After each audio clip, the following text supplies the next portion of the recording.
Hello, ladies and gentlemen. My name is Rick, your singing wealth coach, and today we're going to be talking about how to build a financial empire. In fact, we're going to be talking about how to build a family financial empire. And let's get right to our training for the day. Okay, typically the way that people do business, especially in this internet era that we're in, they do what you call creating a funnel to create generational wealth. A funnel means that people come into your funnel, the majority of the people out here, most people. They come into your funnel and they pay the least amount. All right, and then secondly, you have less people here. And these people pay a little more. And then finally, you have your dream customer down here. And they pay the most.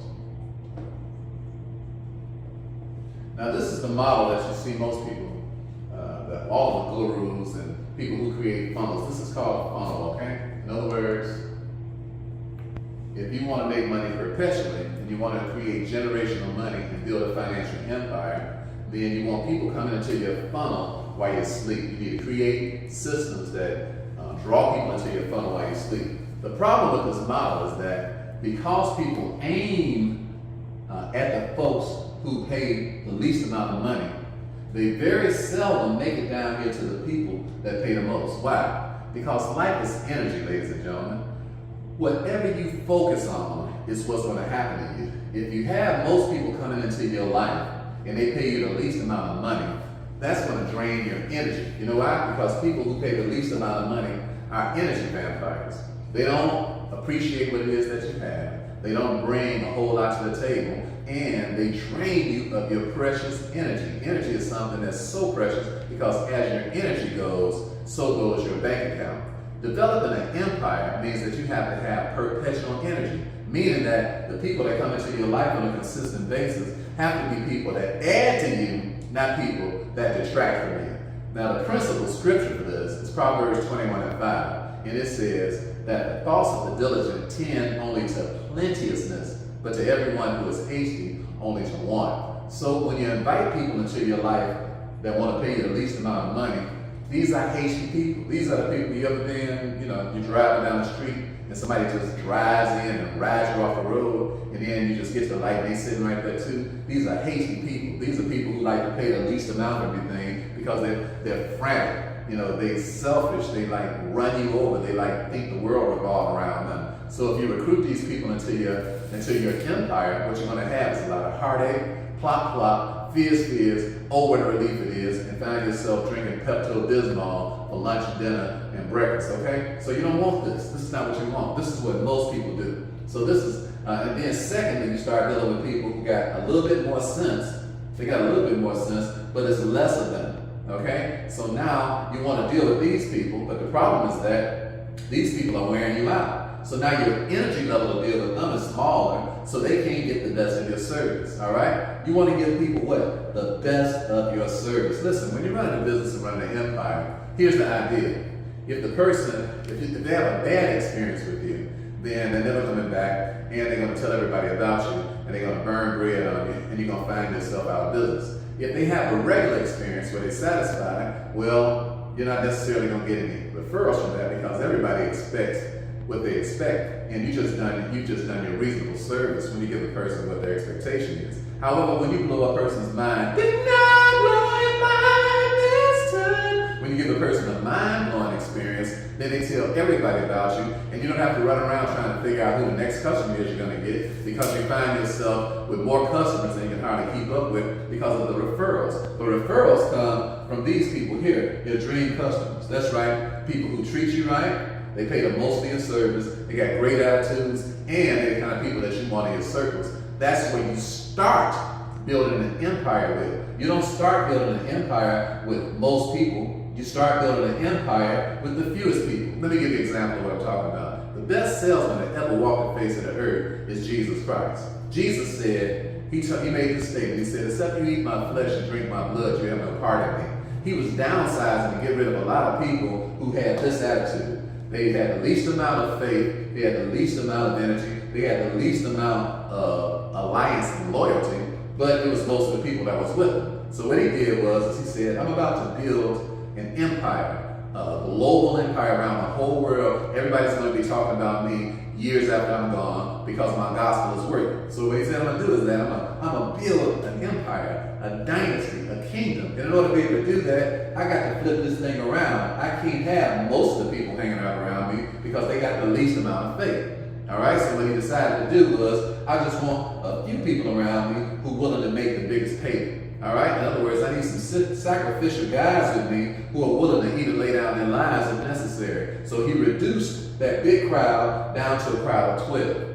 Then he decided that one of them wasn't no good, so he got rid of him too, and he reduced his crowd down to a crowd of 11. But listen, dynasties are built off of the smaller amount of people. Why? Because these smaller amount of people are willing to pay a bigger price. Are you picking up what I'm putting down? I'm not just talking about a money price. They're more loyal to you. They got a better attitude. They're more faithful because it's the person that you dream of being around on a regular basis. You don't dream about being around these people. Oh yeah, you have dreams about these people, but they're called nightmares. All right, the dreams that you have about these people in the front. So that's why the traditional way of doing a funnel is not very effective. So let me show you what it takes to build a kingdom. In fact, you want to turn this thing around, and you want to have the same attitude that the best salesperson that ever walked the face of the earth, and that's Jesus Christ. You want to have the same attitude that he had, and you want to build your families and your kingdoms the same way that he built his kingdom. So turn that thing around like this, okay? Now, what happens here? The first people that should be up here, that enter into your funnel right here, they should be family. All right? And the reason they should be family is because the people that you want to have the most loyalty are the fewest people.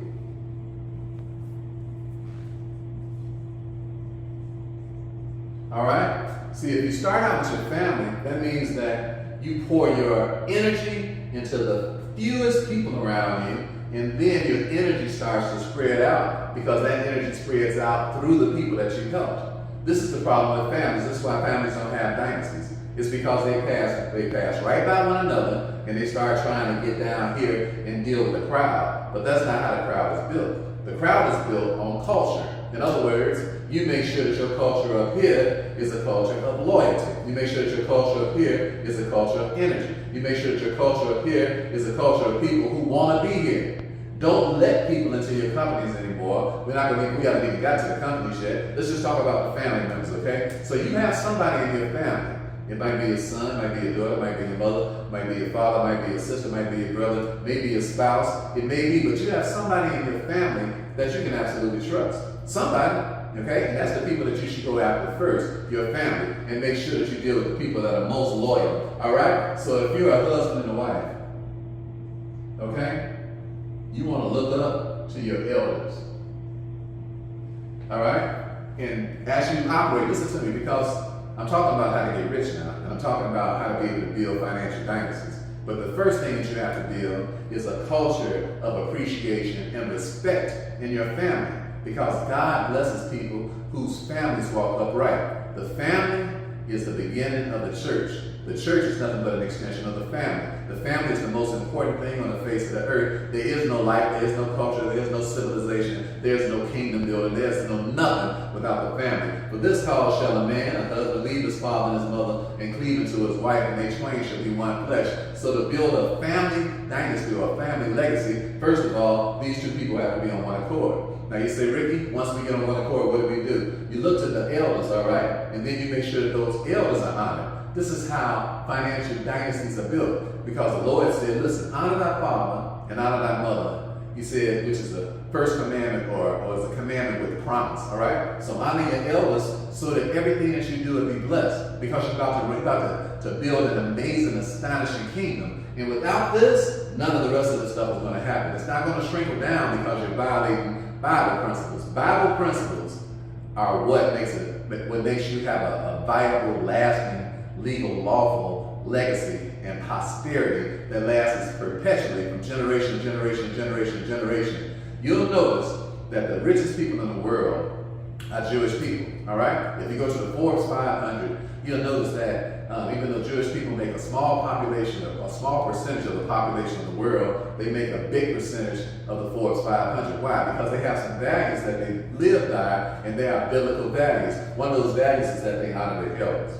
All right? They honor their elders. Are you honoring your elders? And then you're wondering if you're not honoring your elders, why your business is not doing so good, why things are out of control. That's first things first. This thing spreads out, okay? So it starts with a husband and a wife, or single if you're a single person. Then you make sure that you honor up. So you honor up first, and then that wisdom comes back down. It's called compounded wisdom. My mother, Mary Battle, just passed away recently as we do this video. She passed away on the 28th of February of this year. She was 89 years old. She was who I looked up to. All right? So I got a lot of wisdom from her, and because of my wisdom that I received it from her. I didn't buck the wisdom. I received it gratefully, graciously received it, and she taught me how to be a man who has some like heart, how to be a man who doesn't get attitude real easy, how to be somebody to be extremely grateful, how to be somebody to be creative and come up with ideas, and how to be somebody that can sustain success because it's just something that you do on a daily basis. It ain't something that you get all excited about just because you made one little breakthrough. So you learn family legacy from up. Now you say, Ricky, I don't have Mr. Rick, Mr. Wealth Coach, I don't have anybody to look up to. Well, get you some elders to look up to. You said, I don't have any family members to look up to. Well, you better get you some elders to look up to, because this kingdom thing is not going to happen without them. Listen to me good. You gotta stop putting the cart before the mule. You have to have somebody up here who's got more sense than you. You don't have enough sense. That's right, you don't have enough sense by yourself. Because you ain't got enough sense, you ain't got enough dollars. Because dollars follow sense. All right? Not sense, C-E-N-T-S. Sense, S-E-N-S-E. Dollars follows sense. And you get your sense from somebody that's got what? More sense than you do. So this wisdom is passed down to you, and now you're able to start building a financial dynasty. All right, so that's the way you want the people to come in now. So then after you start dealing with your elders, now you start dealing with business people, all right? So now you want clients. So you want just a few clients who spend the most money. All right? Now, that's where you want to cut it off at. That's what you want your focus to be on. All right? Everybody that comes into your dynasty as a business person should just be the clients, only the clients who are willing to spend the most money with you. They hold you in very high esteem, and you hold them in very high esteem. Listen to me good. That stuff that they taught y'all about getting a whole bunch of people in, and by the time you get through with them, you'll finally end up with the people you're looking for. That's some fool's gold. That doesn't work. You know why? Because you never make it down there. So start up here and stay up there. Are you listening to me? This is how you build a financial dynasty. First, you get your wisdom from upstairs, let it trickle down to you, and then you start inviting in people who are predisposed and looking for you. Don't go out looking for a client for the rest of your life. Just make yourself so wonderful, so energetic, so confident, so good at what you do until the clients come and look at you, looking for you, and they are loyal. They come to you, all right?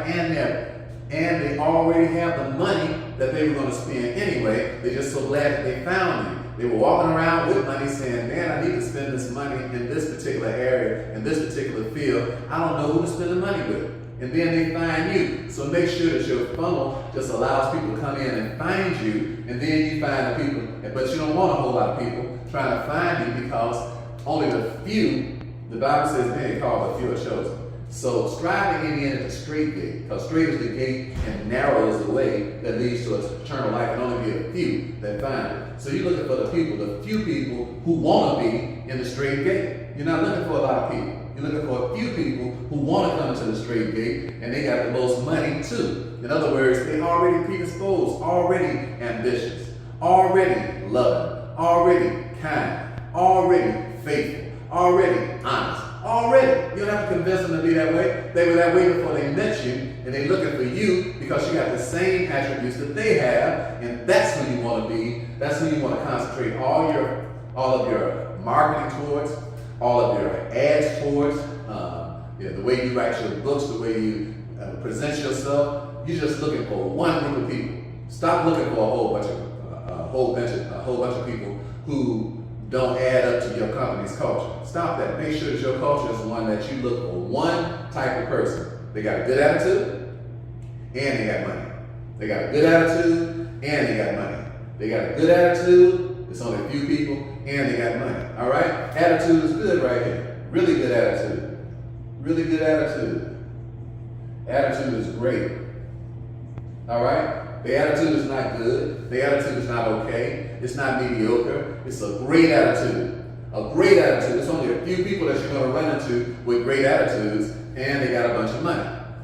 That's all you want to concentrate on. Now, what's going to happen? What's going to happen is that now more people are going to come in, but they're going to come in because of your loyal clients.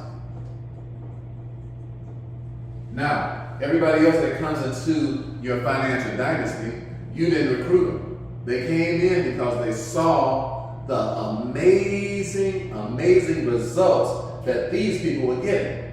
Celebrate the results of the people who got the most money, got the best attitudes. Celebrate their results, make them your total focus. Now what's going to happen behind that? What's going to happen is people are going to notice what's going on with them, and they're going to come in with a good attitude. They might not have as much money, but they definitely going to come in with the right attitude. Because you can put up with people with less money as long as they got a good attitude, but you don't have to recruit them. You don't have to try to figure out how to coerce them and they come into your kingdom. You just allow them into your kingdom because they came in as a result of these people. These people are the ones who bring these people into your fray. All right? Now you say, how's that, Ricky? That's because they observe the relationship that these people have with you. They're like, man, these people get along really good. The Bible put it like this. It says, by this shall all men know that we are his disciples, because of the love that we have one to another. People, when they see your business, when they see your company, when they see your culture, and they see that you all are skin tight and stomp down with each other like 4 flat tires, they realize that, you know what, I might as well get with them because they're not going to change their culture for me. As a matter of fact, they ain't even paying me no attention. Matter of fact, they don't even care if I come into the culture or not. Are you listening to me? Are you picking up what I'm putting down? When a person knows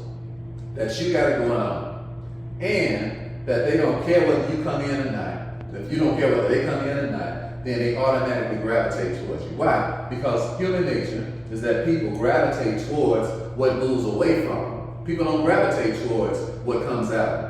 If I start running at you and coming at you, your natural instinct is to put them up, put them up, put them up, put them up, put them up. That's your natural instinct, right? You gotta put them up because you gotta defend yourself. That's the only way people can survive. When you come at me, you're a threat. But if I just let you know what it is that I'm doing and let you know the time frames and whatever, the rules and regulations are for you to get involved in it, and that you can do it if you want to or don't do it if you don't want to, then you can make an intelligent decision on your own whether or not you want to be a part of this empire. Are you picking up what I'm putting down? We all do the same thing all the time. Because listen, people don't buy what you want to sell them. People buy what other people are buying. Are you listening to me? People don't buy what you want to sell them. People buy what other people want to buy. So when they see these other people are involved with you, then they automatically want to come up and get some of this same juice. People love to be a part of something that's special. People love to be a part of something that's phenomenal. You take Steve Jobs. Steve Jobs said, listen, we're about to bust out with 3 new products. He said, you know what? But they all just are phone. All 3 things are one. People lined up and lined up and lined up and lined up to buy something that wasn't even created yet. Why? Because they wanted to be a part of something that was special. Steve Jobs drew the people who was willing to pay for the iPhones, fans that really loved what was going on. Everybody else caught wind of it and said, we don't want them to get in the game without us being in the game. All right, this is Rick signing off. It's been a plum pleasing pleasure as well as a privilege. And remember that stellar is as stellar does. Get your financial kingdom on.